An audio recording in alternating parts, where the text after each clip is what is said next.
অহা 21 আগষ্টৰ পৰা আমি অসমৰ সমষ্টিয়ে গৈ মহিলা আত্মসহায়ক গ্ৰুপৰ সদস্যসকলক 10,000 টকা কৰি দিয়া কাম আৰম্ভ কৰিম।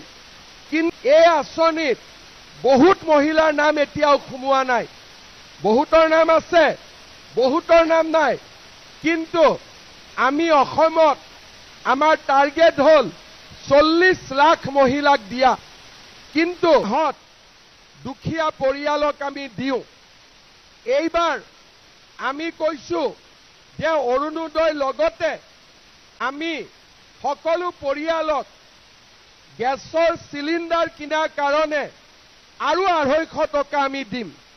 তাৰ মানে 1250 আৰু 250 টকা 1500 টকা এতিয়া মাহত আমাৰ অৰুণোদয় পৰিয়ালে পাব। এই আঁচনি আমি বিটিআৰত সকলোকে দিব পাৰিম যেতিয়া বিটিআৰ চৰকাৰৰ দায়িত্ব আমাৰ বিজেপি দলৰ হাতত আহি পৰিব। আজি আপোনালোকে জানে যে আমাৰ ইয়াতে কিছু মহিলাই পায়, কিছু মহিলাই নাপায়। কিন্তু আমাৰ দায়িত্ব যাতে সকলোৱে এই চৰকাৰৰ আঁচনি পাব পাৰে। অহা 21 আগষ্টৰ পৰা আমি অসমৰ সমষ্টিয়ে গৈ মহিলা আত্মসহায়ক গ্ৰুপৰ সদস্যসকলক 10,000 টকা কৰি দিয়া কাম আৰম্ভ কৰিম। কিন্তু আমাৰ বিটিআৰতো এই আঁচনিত বহুত মহিলাৰ নাম এতিয়াও সোমোৱা নাই। বহুতৰ নাম আছে, বহুতৰ নাম নাই। কিন্তু আমি অসমত আমাৰ টাৰ্গেট হ'ল 40 লাখ মহিলাক দিয়া। কিন্তু মই বিটিআৰত লিষ্ট চাইছো, যদি জাগিৰোডত 40,000ৰ নাম আছে, বিটিআৰত 10,000 12,000 মহিলাৰ নাম আছে এটা সমষ্টি। তাৰ মানে চৰকাৰৰ আঁচনি এতিয়াও বিটিআৰত সকলোৱে নাপায়।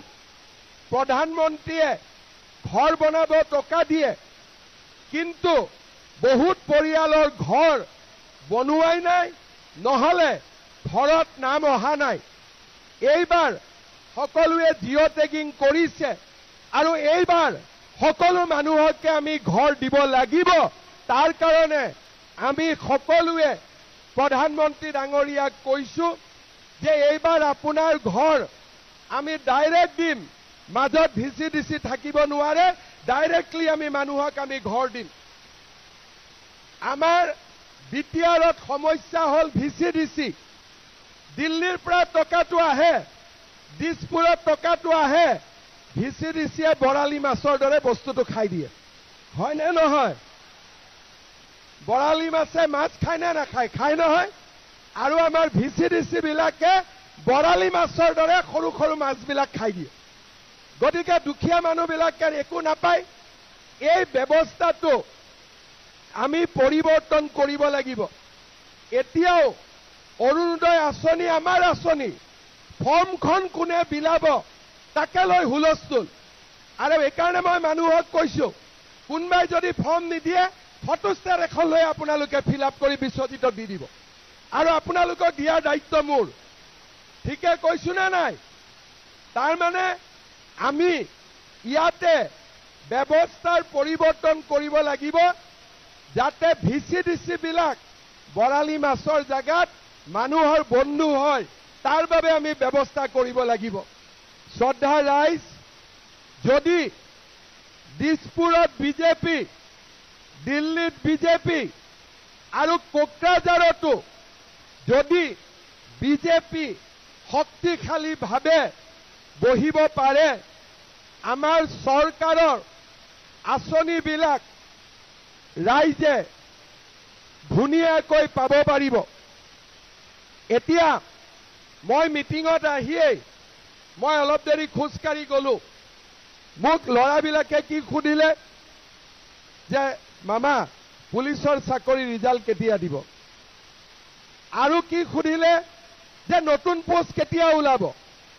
তাৰ মানে আগতেতো নুসুধিছিলে আজিকালি কিয় সোধে তেওঁলোকে জানে যে মামাই পুলিচৰ চাকৰিত 1 টকাও কাৰো পৰা ঘোষ নাখায় দুখীয়া লৰাই চাকৰি পাব হয়নে নহয় আজি মানুহে দিছপুৰৰ চাকৰিক বিশ্বাস কৰে যে ইয়াত কৰাপশ্যন নাই গণ্ডগোল নাই এতিয়া বিটিআৰৰ মানুহে কোকৰাঝাৰৰ চাকৰিকো বিশ্বাস কৰিব লাগিব দিছপুৰত বিশ্বাস আছে কিন্তু কোকৰাঝাৰৰ চাকৰি পাম নে নাপাম বিনা পইচাত পাম নে নাপাম মানুহৰ মনত এতিয়াও স্পষ্টভাৱে ধাৰণা পোৱা নাই মই প্ৰমোদ বড়োকো কৈছো আগতেও মই সকলো কৈছো যে দিছপুৰৰ চাকৰি যেনেকে গৰীব দুখীয়াই পাব পাৰে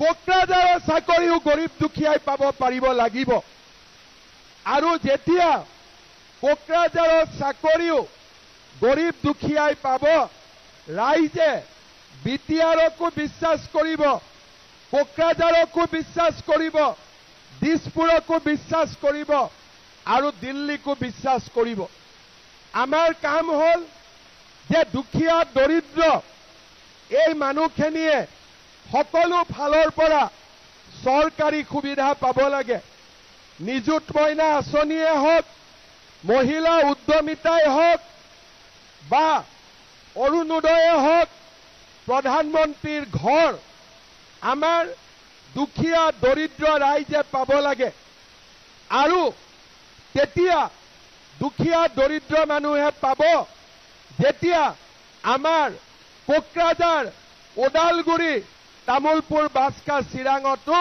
বিজেপি দলে দায়িত্ব ল'ব পাৰিব যেতিয়ালৈকে বিজেপিয়ে দায়িত্ব নল'ব তেতিয়ালৈকে দুখীয়া মানুহে নাপাব ভিচিডিচি বৰালি মাছৰ পেটতে চৰকাৰী আঁচনিবিলাক গৈ থাকিব মই ঠিক কৈছো নে নাই ঠিক কৈছো নে নাই না ভিচিডিচিৰ ইলেকশ্যন হয় না কি হয় ৰাতিৰ ভিতৰতে ইহঁতি ৰজা হৈ যায় হয়নে নহয় এতিয়া ইলেকশ্যন হৈ আছে MCLA EM কোনবা হ'ব আকৌ নতুন ভিচিডিচি হৈ যাব ভিচিডিচি বিলাক ৰজা হৈ যাব এই ব্যৱস্থাটো ঠিক ব্যৱস্থা নহয় সেই কাৰণে আমি এবাৰ যেতিয়া বিজেপিৰ চৰকাৰ হ'ব শক্তিশালী ভূমিকা হ'ব আমি ৰাইজৰ সমস্যাবিলাক সমাধান কৰিব পাৰিম আজি আপোনালোকে দেখিছে যে বিজেপিৰ চৰকাৰ দিল্লীত হ'ল দিছপুৰত হ'ল আমাৰ বিটিআৰত প্ৰথমবাৰৰ বাবে শান্তি আহিলে আগতে বিটিআৰত প্ৰত্যেক দিনাই গুলি প্ৰত্যেক দিনাই বোমা বিস্ফোৰণ আৰু আমাৰ বিটিআৰত টোটেল 4,000 মানুহৰ মৃত্যু হৈছিলে